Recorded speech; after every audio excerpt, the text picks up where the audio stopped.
Hi, hi, hi, hi, hi.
Streaming on clickorlando.com and broadcasting live. You're watching News 6 at noon. Now at noon, a mysterious death investigation underway in Apopka as the community searches for answers. We speak with a family member of the victims. Plus, Orlando's so-called urban oasis. It could be a community gathering place under I-4, maybe one step closer to reality. A lot of questions remain today after two people were found dead in an Apopka general store Friday night. Police are still piecing together exactly what happened. Now we're hearing from a woman who says it was her father and aunt who died. News 6's Mark Lehman has her message to the community. Out here at Griffin's General Store, loved ones have been paying their respects to the brother and sister who were found dead inside. A memorial is growing out in front with candles. The daughter and niece of the two says she's overwhelmed by all this and is searching for answers. That they were kind people and that they were loved people. Ezra Swift sharing with us this picture of her father, Ezra. She says he was found dead inside Griffin's General Store along with her aunt, Shanita, who worked there as a cashier. How's your family coping with all this? It's a lot. We're trying, but two deaths at once is kind of shocking. Swift says her family doesn't even know how her father and aunt died as they're getting few details from Apopka police. Investigators initially said it was unclear if it was a homicide or possible murder-suicide. That actually took me back a bit, the murder-suicide thing. I didn't know for them to be struggling with anything. Swift also tells us the two didn't have any problems with anyone in the community. He was a good man. He was very to himself. She was a very loving person. Everybody loved her. People, like I said, would come to the store just to see her. While there haven't been any arrests, investigators stress there are no concerns for public safety. Swift, meanwhile, is hoping someone comes forward with more about what happened. If anyone does know anything, I'd really love for them to speak out. So far, detectives say any additional details are limited out of respect for the families involved. We're continuing to press investigators for answers. Meanwhile, anyone with information that can help is urged to call police. In Apopka, Mark Lehman, News 6. In Marion County, we're learning a person is dead after a car crashed into them while crossing a street. It happened this morning just after midnight on County Road 484 and Southeast 47th Avenue. That's near Bellevue. Florida Highway Patrol says the driver couldn't see the pedestrian while they were crossing County Road 484 and hit the person. FHP says the driver did stay on scene. The pedestrian died at the hospital. And Brevard County Daycare Center in Rockledge is at the center of a child care abuse investigation, and investigators say they believe there are more victims. Rockledge police arrested 3 employees at Gingerbread Manor Child Care after a joint investigation with the Department of Children and Families. Investigators say Stacy Jackson and Nativia King each faced 3 counts of child abuse and tampering with a witness. A third employee, Kia Walker, is charged with 1 count of child abuse and tampering with a witness. All 3 have since bonded out of jail. An attorney representing 2 families says their children were harmed at the facility but did not go into detail. Police are now urging any other potential victims to come forward. We are waiting for autopsy results on 4 people found dead inside a Marion County home, including 2 children. The bodies were found during a welfare check Saturday on Banyan Track Way. That's off Baseline Road east of Ocala. Deputies say they believe the deaths may have been the result of carbon monoxide poisoning, but say that still needs to be confirmed by the medical examiner and that the investigation is continuing. We will let you know as soon as we get any updates. The search for Nancy Guthrie is now in its 2nd week with no public indications of real progress. A ransom note indicates a second deadline for later today. CBS's Andres Gutierrez is at the scene in Tucson, Arizona. A sheriff deputy stationed round the clock outside Nancy Guthrie's Tucson home for security at the request of her children. We received your message and we understand. Savannah Guthrie and her siblings face a second ransom deadline set for later today. Savannah posted this plea over the weekend. We beg you now to return our mother to us so that we can celebrate with her. This is the only way we will have peace. This is very valuable to us, and we will pay. Former FBI Assistant Director Stephen Jensen says this video message stood out to him. The tone is very direct, and it strikes that balance of we're not taking this lightly, and we want our mom back at any cost. Investigators say they're working every lead, returning to daughter Annie Guthrie's house as well as Nancy's home over the weekend, where drone video appears to show them searching a septic tank. They're also canvassing several gas stations in the neighborhood. They're trying to track down any suspicious vehicles that may have been in the area. We pray for Nancy's rescue. We pray for her release. The pastor at Nancy Guthrie's church prayed for her on Sunday. Local residents are doing the same. My prayers and the flowers, and I hope it makes them feel a little bit better. We will get her back. We will get her back good and healthy and fine. So far, authorities have not identified any suspects or persons of interest. Andres Gutierrez, CBS News, Tucson. A plan that's been a decade in the making is taking another step forward. Set to open in 2027, the Canopy will transform the area under I-4 from West Church Street to West Washington Avenue into a community gathering place the city calls an urban oasis. Today, Orlando leaders are set to approve a $30 million cap on construction costs to get the ball rolling. And as News 6's Stephanie Rodriguez found out, people are ready for the work to begin. The renderings for the canopy are now up in downtown. The city released these mock-ups in 2024. Last year, it picked a contractor. Now this, showing progress is being made, which is good news for people who've been waiting a long time for this. For people who spend a lot of time around Church Street, a new place to hang out would be nice. Do you think something like this, an event area, is needed in downtown Orlando? Yeah, honestly, like a big, like more family-oriented type of thing. But for businesses, it could actually keep their doors open. The owner of Crepe Delicious estimates the Canopy project will drastically improve his profits. I believe it will be double what I'm doing now. He tells me barely anyone walks Church Street because there's not much to do in this area. He's been waiting years for this project, set to have public art, gathering spots, and greenery to breathe life into downtown. It's one of the reasons he stayed here. You even extended your lease here because of the anticipation of the Canopy project. Exactly. Then the value of my restaurant will be higher if there's foot traffic. But like many, he's growing tired of waiting and won't stick around if it's not actually done by 2027. So I have now 5 years lease, but with option, I put it option, because if the canopy did not finish in 2 years, then I'll just cancel my lease. And all depends about the canopy. So if the canopy in 2 years did not finish, I will cancel my lease and I will close. I cannot sustain my business here because there's no profit at all.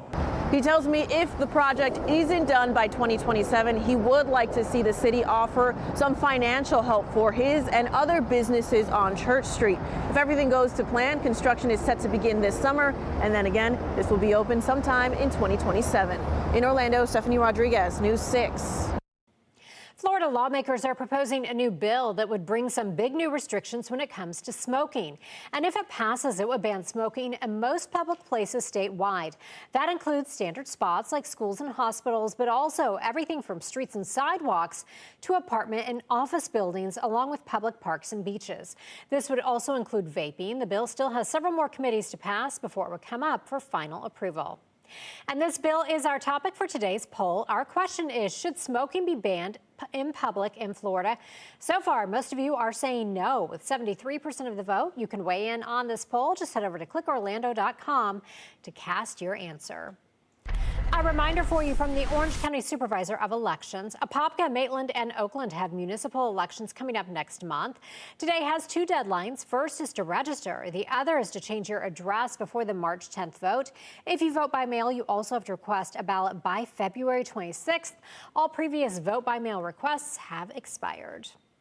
Another Central Florida city is taking a closer look at e-bikes coming up, where there could soon be new restrictions as we see a rise in people getting hurt on these devices.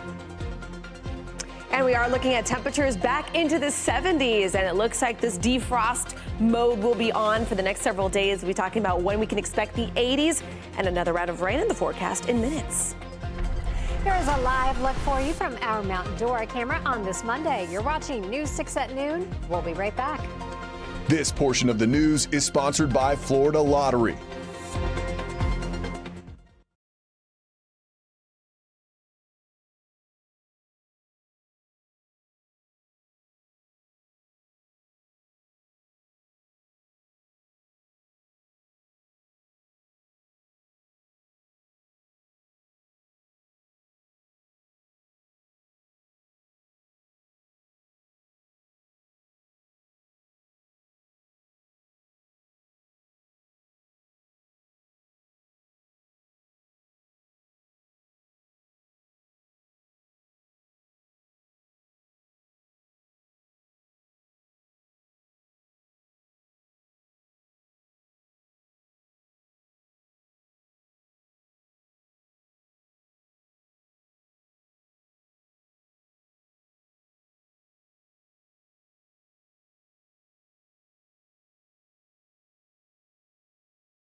No matter if it's on the sidewalk, out in the roadway, or on the bike lane, it seems like we've seen e-bikes and e-scooters just about everywhere here in Orange County. I'm your Orange County community correspondent, Jarrell Baker. Now, there are several have been raising safety concerns about the e-bikes and e-scooters, and Maitland is one of those cities that plans to meet to discuss ways to handle those e-bikes. Sarah Mays sees e-bikes and scooters zipping past her constantly in Orange County on roads, sidewalks, and trails. There is this kid beside me on a scooter. I don't know how this is allowed. I just worry about them, and it's not even my own child. Safety concerns are growing, especially after a deadly Friday night crash in Flagler that killed a 69-year-old e-bike rider. According to FHP, the rider was not wearing a helmet and did not yield the right of way.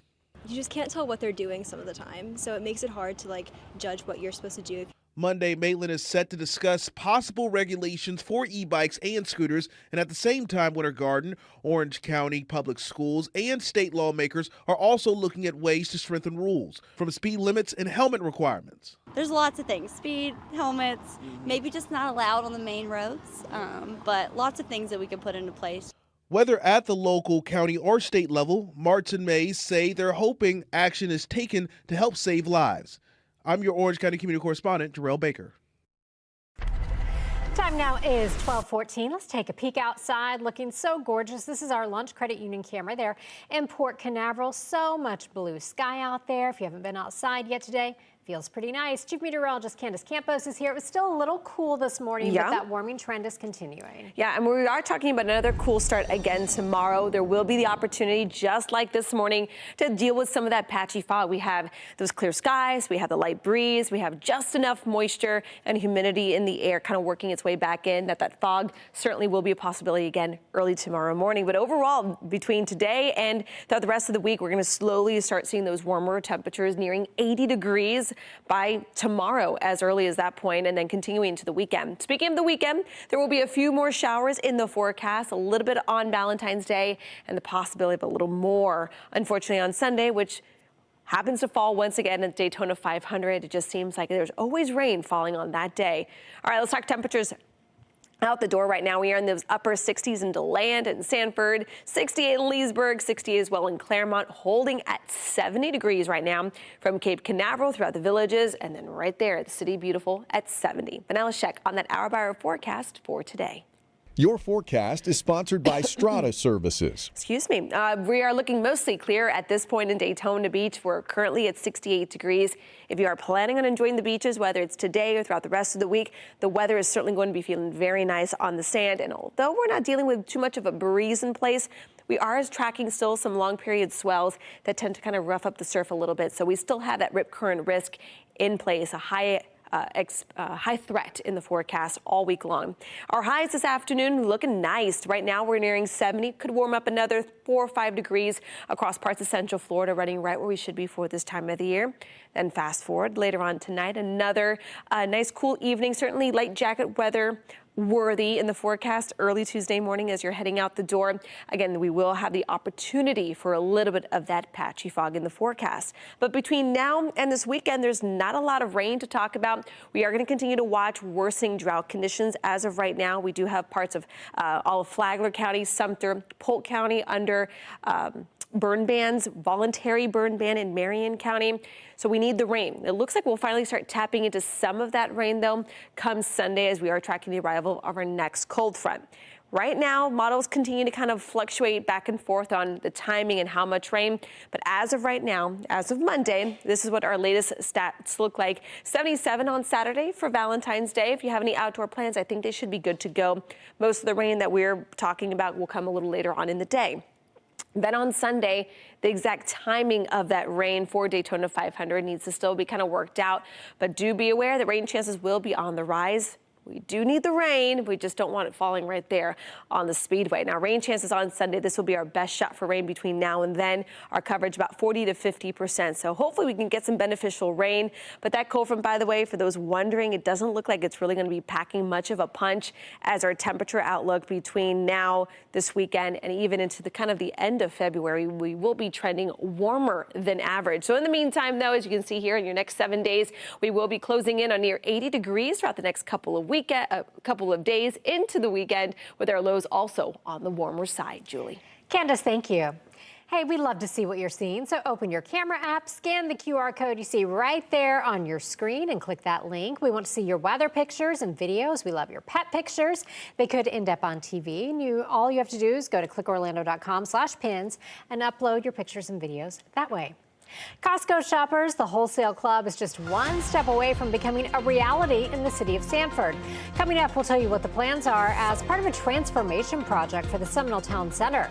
And coming up on News 6 at 6. We have some great AI tools. It is a simulator, very much like golf, where it is full trainer. You can come in here and get pre-tested. I love the sport. I see this as the future. Pickleball fans, there's a new place to play in Central Florida. Tonight, News 6 anchor Lisa Bell takes you inside the state-of-the-art facility. Here is a live look over downtown Orlando from our Light Orlando Delivering Hope camera. You're watching News 6 at noon. We'll be right back.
Today, a vote is expected that could clear the way for a new Costco as part of a multi-million-dollar revitalization for the Seminole Town Center. The wholesale giant would take over the former Macy's space as part of a 40-acre expansion at the mall. Plans show the store would span more than 156,000 square feet and include 850 parking spaces, making it one of the largest projects the county has seen in years. The new plan would also include apartments. Business owners nearby say the added traffic could be a game changer. Oh, we're definitely interested in seeing that Costco is going to definitely bring more people in to come check out the facility because it is going to blow up, Costco's is Costco's. Right now, the closest Costco for Sanford neighbors are in Altamont Springs, Orlando, and near the Mall at Millenia. And those locations are often packed. The proposed store would include a tire center and a food court. Tonight's meeting is at 7. We'll keep you updated both here and on clickorlando.com.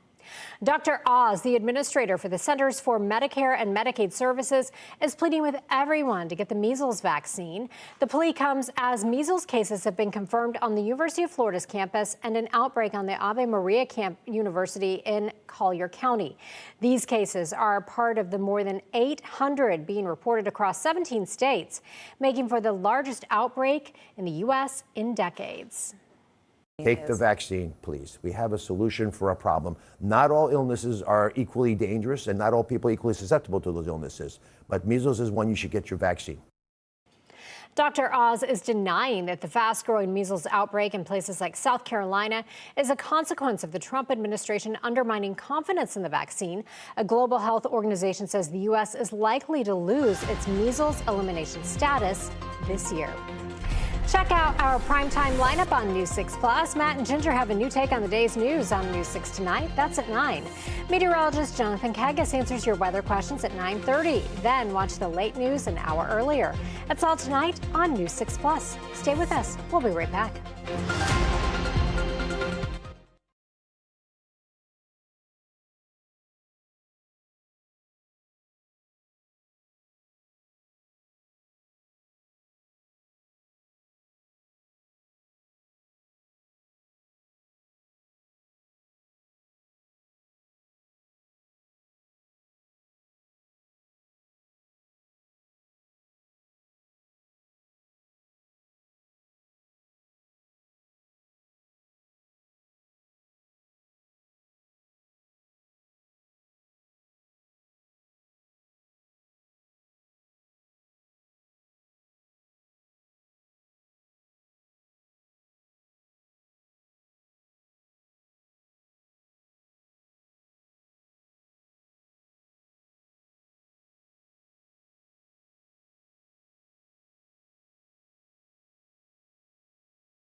We won a Super Bowl. We changed the city. We are going to be back. Let's go, Patriots!